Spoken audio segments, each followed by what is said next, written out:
The upper, you just need to slip on the O-rings, and the larger ones drops into this slot here, and then there's a smaller one that drops in here. After that, you install this white fiber washer, and it presses down right on it. And you can hold down the other opposite end while you're pressing down, and that will allow it to, need to press it down a little bit to compress the O-ring, and it should stay in place like so. Okay, so you'll see some gap there, but that's not a big deal, because when you put on the cover, it'll hold it in place. Okay, so the second gasket is a little bit more difficult. It's in two pieces. There's a black seal, and it's not round. It's specifically a pentagon shape, as shown here. Okay, with a point on one side. So it's square on the bottom, and then there's a little ridge falling along the top. So what's important is you drop this down into this square slot of the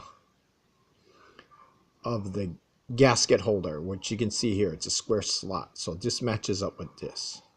Okay, so what you're going to do is you're going to carefully drop in this gasket, and then I use a pointed, or you can use a flat tip screwdriver, and you carefully rotate it around while making sure that the flat part of the screwdriver is holding the flat of that bottom of the base, and that you can see that it's going in line with the channel as it tries to twist as it goes in. Now, before you drop this in the channel, it's very important that you rotate this and you look for that top ridge, which you can barely see here where it's pointed, this very top, which corresponds with this peak.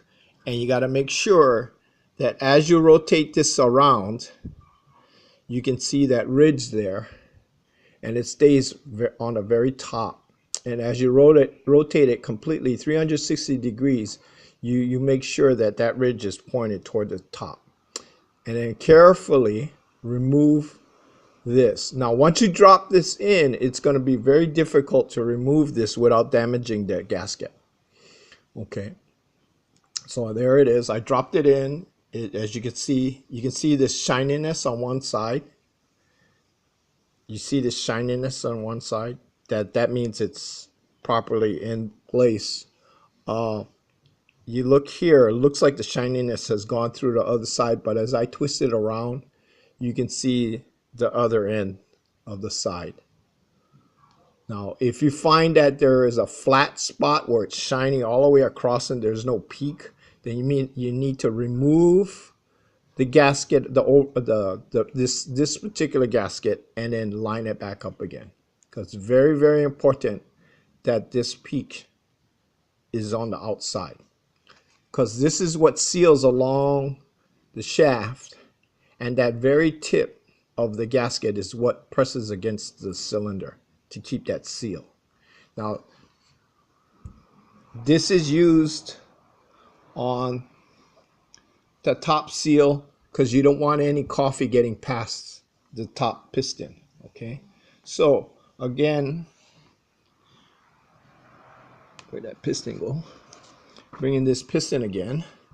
Okay, so it has that smaller O-ring gasket there to keep the seal for inside here, and this drops right over it.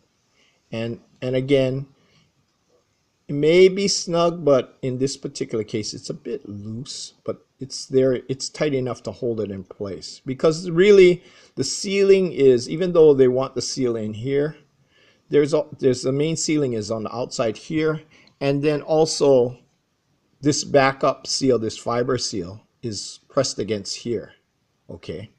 And that's what really forces this thing to completely seal on the coffee. So we have, I'm using a new filter here. This is the old one. I can clean this up. You can see there's no dents.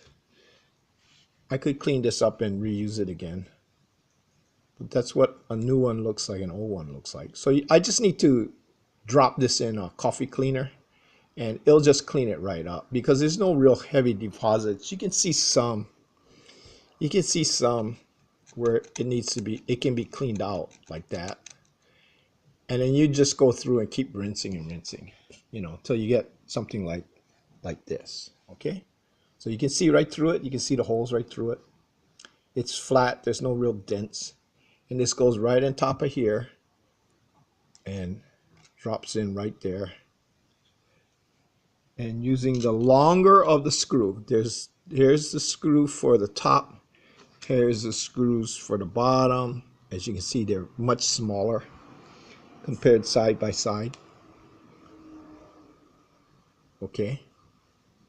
Now, even though they're different sizes, they're different metric sizes. So as you can see, the bottom one is a lot smaller. So if you find that you've got the screw in here and it's just spinning, it's probably you got the wrong one.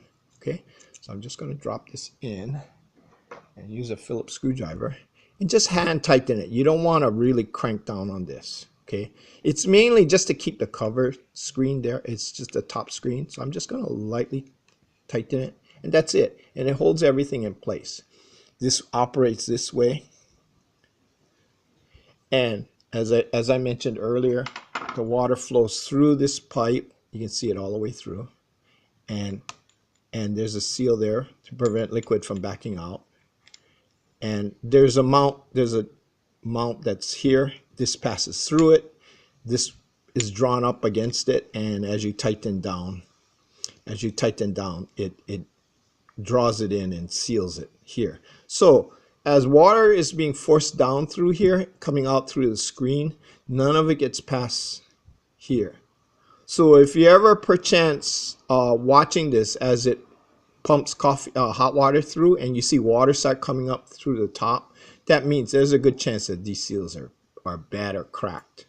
Okay, so there's, like I said, there's two seals. There's a coffee seal here, which is this smaller Pentagon shaped gasket, and then an additional seal to prevent grinds from coming through.